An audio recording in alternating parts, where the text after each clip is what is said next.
The Sabres are off for a couple of days, so let's check in on the farm. What's going on with the Amerks? Isak Rosen continues to heat up. Noah Ostlund continues to score goals, and Devon Levi continues to win. Those are the three I really want to get into today on their likelihood of being on the Sabres next year. Three different answers for three different exciting players. We'll talk about Rochester coming up here on the Locked On Sabres podcast.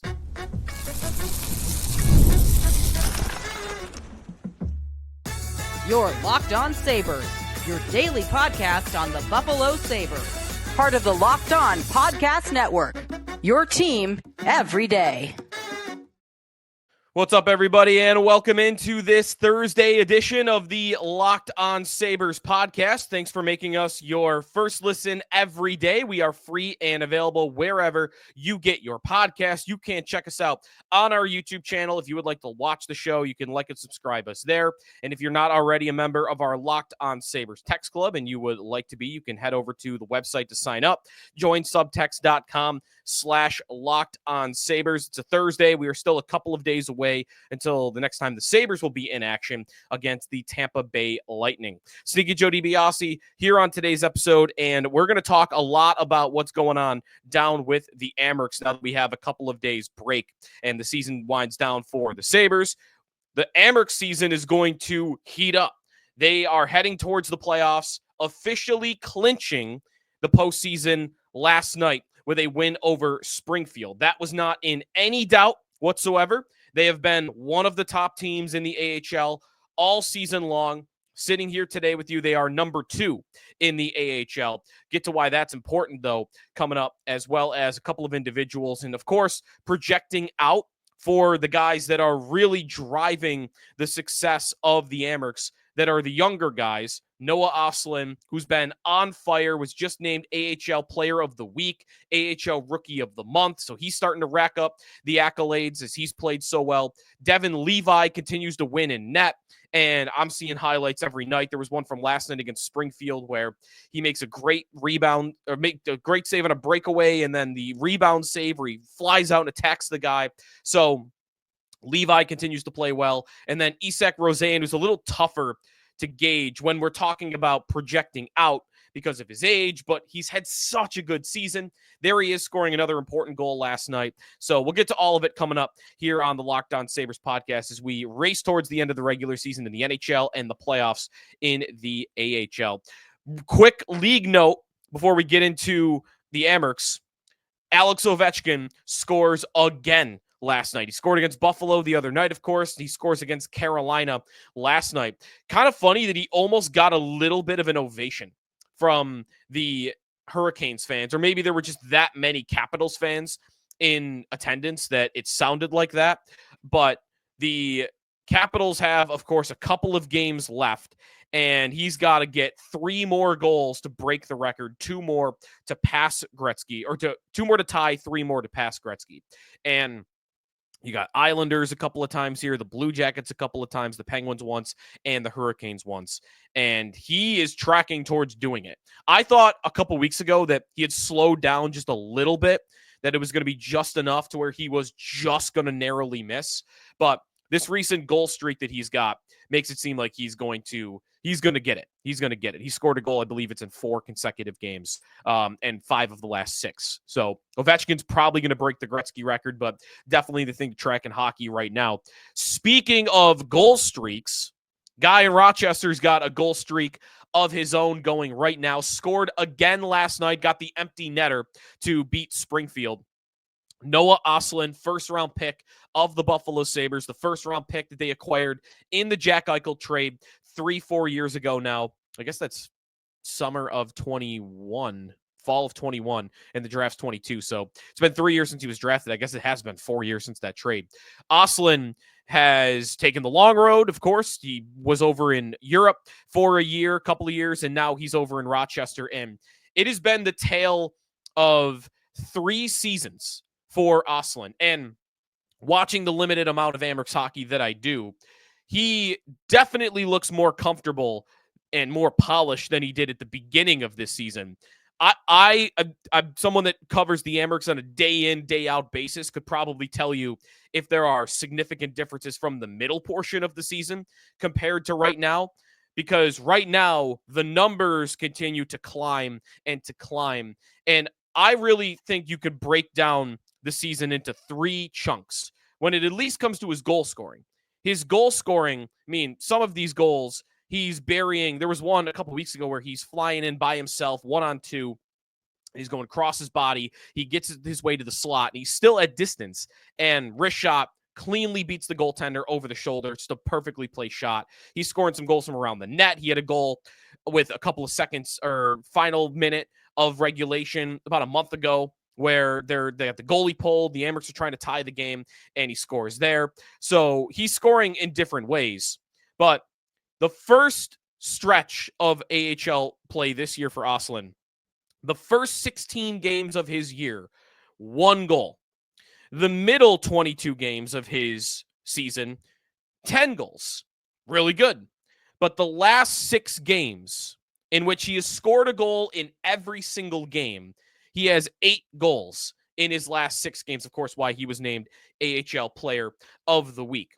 So let's start with him before we get to the other Amerks individuals. First, though, I want to talk about his value to that team and as they enter the playoff race, and of curiosity of what he will look like. He is going crazy here in the regular season lately, producing tons of offense, playing in the Amerks top 6. But as we've seen in the past from even the 2 guys, one guy that's in the NHL right now, Yuri Kulik, has struggled in the playoffs before. Now, his career was kind of backwards in this way, right? Because his first playoff campaign for the Amerks, he did great. 12 goals, 12 games, 7 goals. Remember, they went deep into the playoffs there, almost got to the Calder Cup final. So he had that campaign, but then it was last year that Kulik kind of did a disappearing act, and Rosén to an extent as well. So you just don't know once the game gets more physical and even in the AHL, it starts to slow down a little bit. Do the veteran guys start to take over a little bit more? We'll see if that happens to Östlund because he's small. He's a small player. He's listed at 5'11", 171. He looks smaller than that. I'll trust the listed thing, but he looks like a small player. He looks like a thin player, not a lot of meat on the bone yet, which is obvious. He was, he's a 2004 birth date for his draft profile. So we might give you that in the playoffs, but I wouldn't want to assume that he's going to show up in the playoffs and be a goal per game guy. It would be super exciting if he does. And that's really, to me, going to be the biggest test. I got this question a couple of times in our text club. That's why I kind of wanted to lead off the show today about it. Is he playing well enough? Noah Ostlund, 16th overall pick in 2022. Is he playing well enough to warrant real consideration and planning even to make the team, the Sabres, next year? And my answer to that question right now would be no. I'm excited about how well he's played. We've had Hadi Kalakash from Locked On NHL Prospects on this podcast in the past, who has 2 years ago, he came on this show and said, Östlund's going to be the best of the 3 first-round picks. He's going to be better than Matt Savoy. He's going to be better than Yuri Kulik. And nobody else held that opinion at that point in time. I don't even know how many people would hold that opinion right now. But Hadi was always on Östlund for that. And he's showing that skill right now. But I'm not ready to pencil him in to next year's Sabre lineup. It would be more of a show up to training camp and be open to him winning a job. But don't be planning on him winning a job. A lot of it, to me, is the size. He would really have to come back from the summer, put a lot of meat on the bone, and look more ready to play NHL hockey. But that's, I'm open to changing my opinion on that if he shows up in the AHL playoffs and looks as dominant as he's been recently. Because then it'll just be, all right, well, he knows how to play when the game slows down too, and he knows when it's physical and the penalties start going away. Then I would be more open to him just making the team outright. So we'll see. He's a very interesting player right now. It was a slow development for the first year or two, which is why it's kind of caught me off guard, this meteoric rise this year halfway through the Amerks season, because, again, everything wasn't there wasn't that much to be excited about. He wasn't playing much over on his Swedish team, and he did okay in the World Juniors. He had done nothing at the beginning of the year in Rochester, and then it's like, bam, the new year hit, and he's showing everything he could possibly show. So we'll see what he gives you going into the playoffs. That's going to be the first test of how far away is Östlund from NHL hockey. This AHL playoff campaign, Calder Cup playoffs, is going to be the first test of that for me. When we come back, what about Devon Levi? What about Isak Rosen? Those to me these are the three Sabre prospects right now down in Rochester that are worth a conversation about next year with the Sabres and if they even have a shot. Anton Wahlberg, very quickly here, is another guy that I've had questions about, and he actually scored last night. He had a nice backhand goal against Springfield. To me, though, even though he's a bigger body, you might think he's more capable of playing against men right now. I think one more year of Rochester for sure is what's on the docket for him. I can't see him making the Sabre squad next year, but we'll see. When we come back, Levi, what he's been doing lately, we've been excited about him. And then, of course, Isak Rosen, who had been up with the Sabres, goes back down to Rochester, scores a goal. Get to those two when we come back here on the Locked On Sabres podcast. Today's episode of the Locked On Sabres podcast is presented by Game Time. There is nothing like watching hockey live. You get the energy of the crowd, the sound of the ice, the sound of the slap shot missing, hitting the boards. If you want to catch a game in person, Game Time makes getting tickets even easier than ever. Game Time's new feature, Game Time Picks, filters out the fluff, shows you only the best deals on great seats, so you don't have to waste time scrolling through thousands of tickets. Just check the Game Time app. There's amazing deals coming up for this weekend's games. Of course, Sabres get to this point in the season, and you're going to have a lot of great deals. Game Time Picks even highlights super deals, gives you the best bang for your buck. They're just trying to get you to the best deal as easily as possible without hiding it. And that's not, always going to see that. With seat views before you buy, that's my favorite feature. You know exactly what you're going to be looking at, especially for hockey, with the boards and, changing of views and angles. Take the guesswork out of buying tickets with Game Time Picks. Download the Game Time app, create an account, and use code LOCKEDONNHL. You'll get $20 off your first purchase. Terms apply. Again, create an account and redeem code LOCKEDONNHL for $20 off. Download Game Time today. What time is it? It's game time. Back here on the Locked On Sabres podcast. Okay, so kind of buried the lead at the top. Wanted to get to Noah Ostlund right away. But let's get to where the Amerks actually sit in the playoff picture right now. Because we mentioned previously that they've been in first place in the AHL. And they have been for chunks of the season. But the Laval Rocket have passed the Amerks.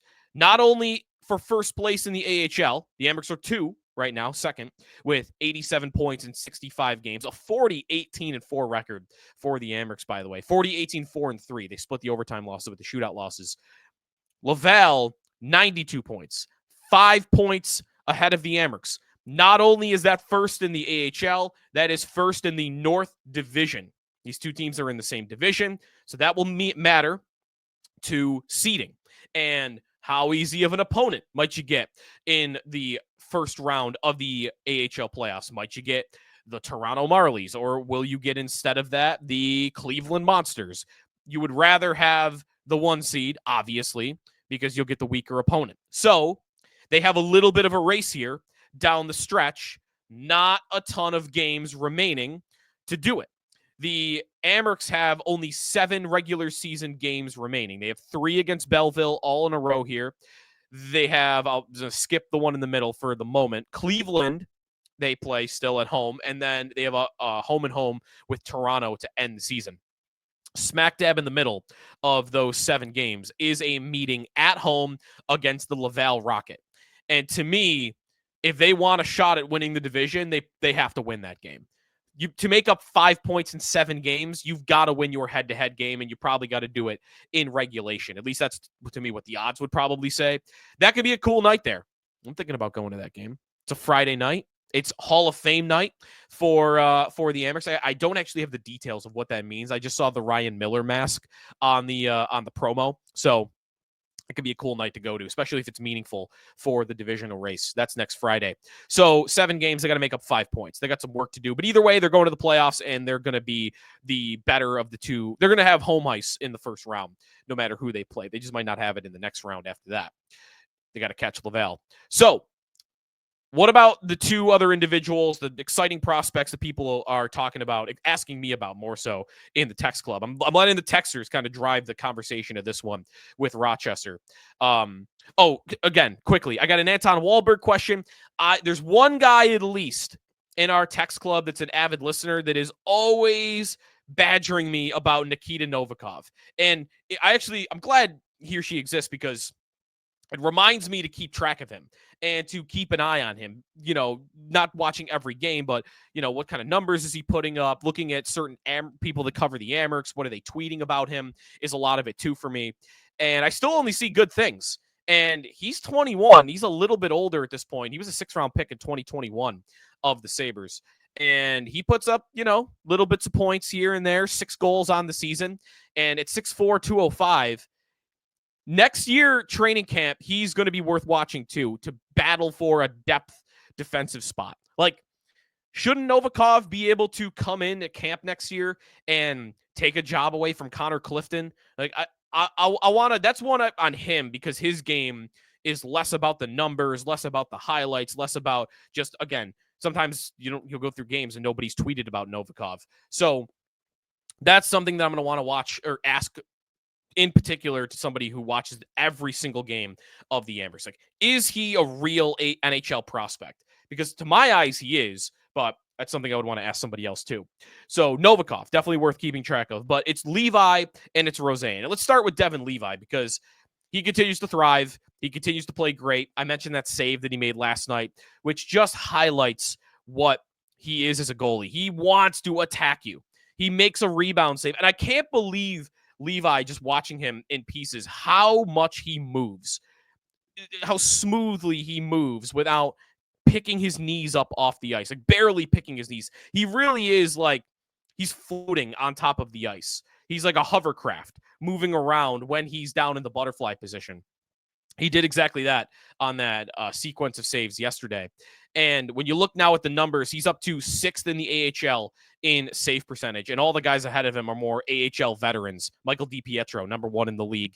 Like, we're talking veteran AHL guys that are above him. Amongst the prospects, he looks like the best one. So 918 save percentage on the year, 23 wins, 10 losses, 4 overtime losses. And he continues to look poised. He continues to look like the game is not too fast for him in the AHL. There was a little bit of that in the NHL earlier. That is not the case in the AHL at all. And there's nothing about his play right now that doesn't make me want him to be one of the 2 Sabre goalies next year. Like, my hope would be that this is his last campaign in the AHL. And the numbers continue to represent that he's ready for the next step. He just didn't do it earlier in the season. Now, you know what? One more thing on that with Levi. I wonder, not even wonder, I bet this is true. If the Sabres were in a playoff race, they might have given him one more shot. They might have called him up one more time, especially because Luukkonen has just dropped the ball so much that maybe there would be a Luukkonen game that they'd say, you know what? Call up Levi and just see if he's any better off for this level of game than he was in October, than he was in November. But when you're out of the race, you just, to me, understandable, let him cook down there and get as many games as he can. The other guy is Isak Rosen. And tough one. It's not just even his age. It's the fact that he gets called up, count like how many times? 4 or 5 times this year by the Sabres back and forth.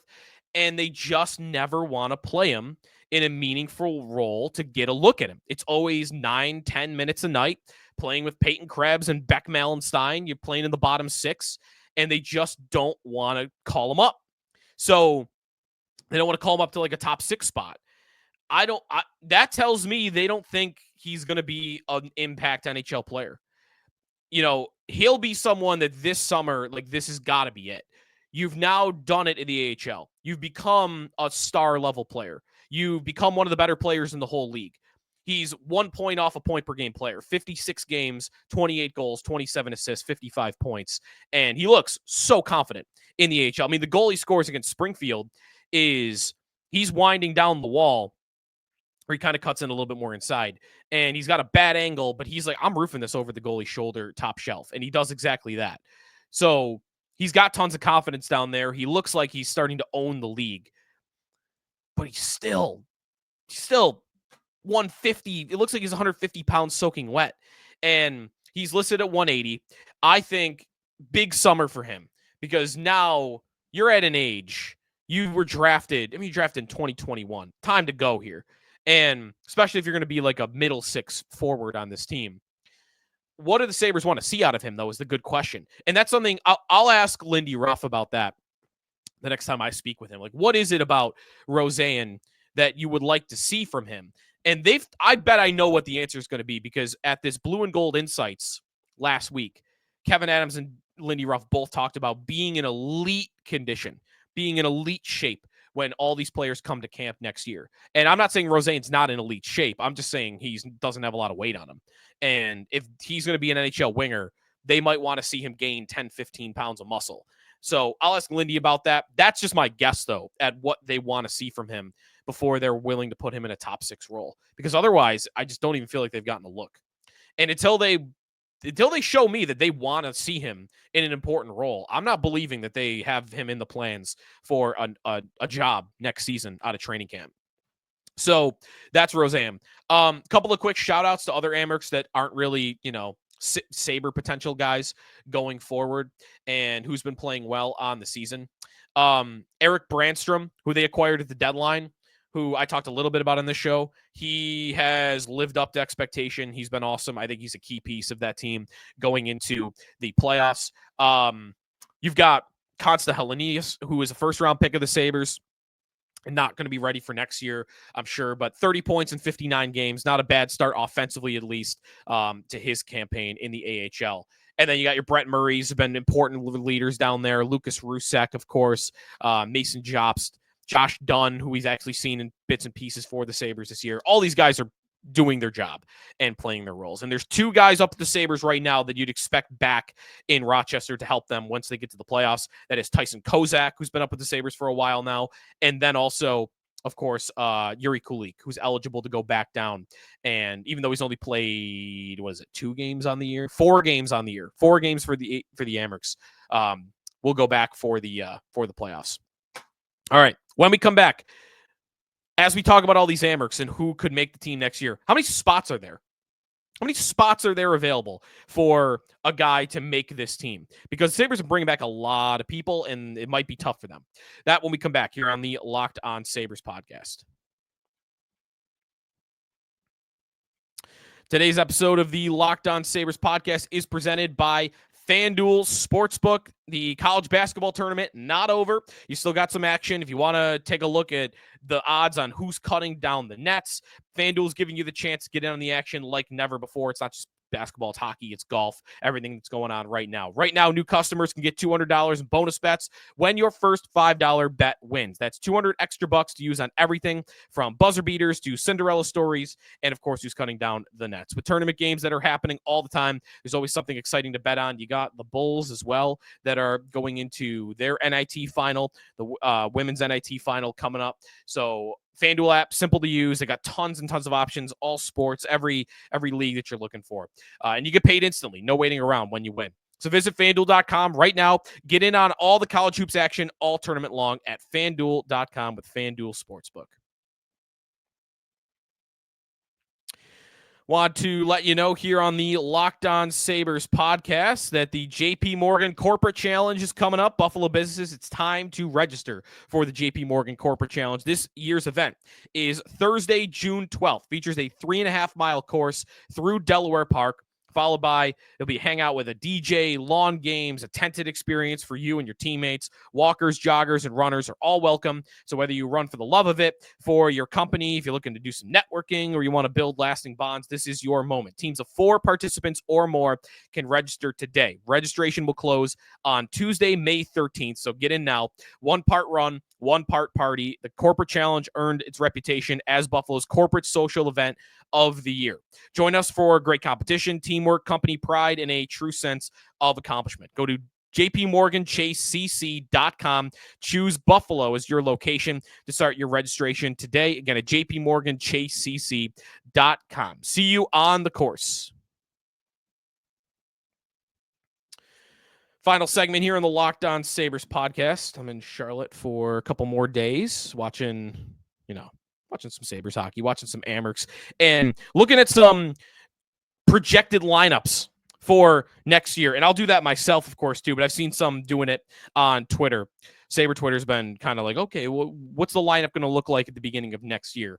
And my buddy Nate Geary's flipping out about, like, they're bringing everybody back. No action. They're just going to run back the same team. Can't handle that. Well, if we really do look at the lineup, and as we talk about Isak Rosen and we talk about Noah Ostlund, and I mean, Levi's a different story because it's goaltender, but what types of opportunities will there be for these guys to actually make the team?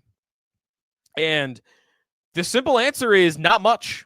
They're going to really have to wow the Sabres to make the roster. It could look very similar to what it looked like for Yuri Kulik at the beginning of this year, where he did just enough to stick around, even though he wasn't in the opening night lineup. And it took injuries for him to really get in on a regular basis. But then when he did get in, he earned the opportunity to stick around. That is probably the likely outcome if Noah Ostlund, or not Noah Ostlund, if Isak Rosen is the one that is on the fence next year. If it's Östlund, I think he gets sent down because you just want to get him as many games as possible. He's a year younger and a year less of North American hockey, 2 years less of North American hockey, actually, I think. So, right now, of the forward spots, we'll just quickly name them: Kulik, Thompson, Peterka, Norris, Zucker, Tuck, Benson, McLeod, Quinn, Krebs, Malenstein, Greenway. That's 12. There, I'm done. That's it. There's your 4 lines right there. Combine them however you want, but that's your 4 lines. You either need somebody, and Sam Lafferty didn't even mention, you're going to need somebody to get shipped out, which could happen, by the way, right? There could be a trade. Peterka, we've talked about, if there's a big trade like that. They could trade Jack Quinn away, I guess. Or you need one of these kids to come in and wrestle a job away from one of these guys. And who could that be? I mean, Quinn would be vulnerable, although he's played better as of late. Who else is vulnerable? Like, Matt Östlund is not coming up and taking the job from Beck Malenstein. They play completely different roles. One's a scorer, one's a top 6 guy, and the other is a 4th-line grinder who penalty kills. Maybe that's the path for Rosén. Maybe he's got to go the Peyton Krebs route. Peyton Krebs, at some point in his career, realized, all right, I don't have the skill to be, not that he said this consciously, this is kind of what had happened on the ice. He stopped trying, or stopped looking like a guy that was going to be in the league for his points and his offense, and he had to change his role into being more of a workman, more of an energy guy, physicality, fights, of course, too, penalty killing, defense. Like, Krebs had to kind of change in what he was to stick in the league. And I wonder if they would tell Rosén that same thing. Like, you can either be an AHL guy for the rest of your career that puts up a point per game, or if you want to be in the NHL, change your role. You got to get better defensively. You got to get stronger. You got to be more of an energy guy. I wonder if that would be the message for Rosén going into the offseason, just because that's the only thing that's really available to him. Now, we talked about Novikov quickly. Like, maybe there's a Clifton or a Bryson job that's vulnerable. And then there's Levi. And to me, he's the one right now that's penciled in. He's penciled in as one of the 2 goalies next year. They did it really each of the last 2 years. They only bring in guys like Reimer. Reimer's done great, but what was he at the outset? Guy at the end of his career, flyer. He might even they got waived. They were okay saying goodbye to him because they were good with Levi being one of the 2 goalies. And to me, they'll go into next year with the same attitude, that it's Luukkonen and then it's Levi until Levi proves that he needs another year in the AHL. And I'm going to continue to bet on Levi taking another step. So I don't think that will end up happening. So if you ask me, I think Levi's the only one that makes the team out of camp next year. Rosén, though, I would be open to the idea that he does the what Kulich did this year, where he sticks around, and once there's an injury, then he finds his way into the lineup. If you got a thought on any of these guys, let me know what you think. Join subtext.com/LockedOnSabres. You can sign up for the text club as the Amerks march towards the playoffs, and we'll talk more about them once the Calder Cup playoffs actually get started in a little less than a month. Sabres and Lightning on Saturday. We'll talk more about it on tomorrow's episode, so come back for that. You want more on the Ovechkin chase, check out Locked On NHL, available wherever you get your podcasts, YouTube as well. So make that your second listen here on a Thursday. And we'll talk to you tomorrow here on the Locked On Sabres podcast. At Sneaky Joe, if you want to follow me on Blue Sky, at Sneaky Joe Sports on Twitter, and keep voting in our Locked On Sabres favorite Sabre bracket that we've had all month long at Locked On Sabres. You can get in a couple of votes there as well before those run out for Thursday's voting. We'll talk to you tomorrow here on the Locked On Sabres podcast, part of the Locked On Podcast Network, your team every day.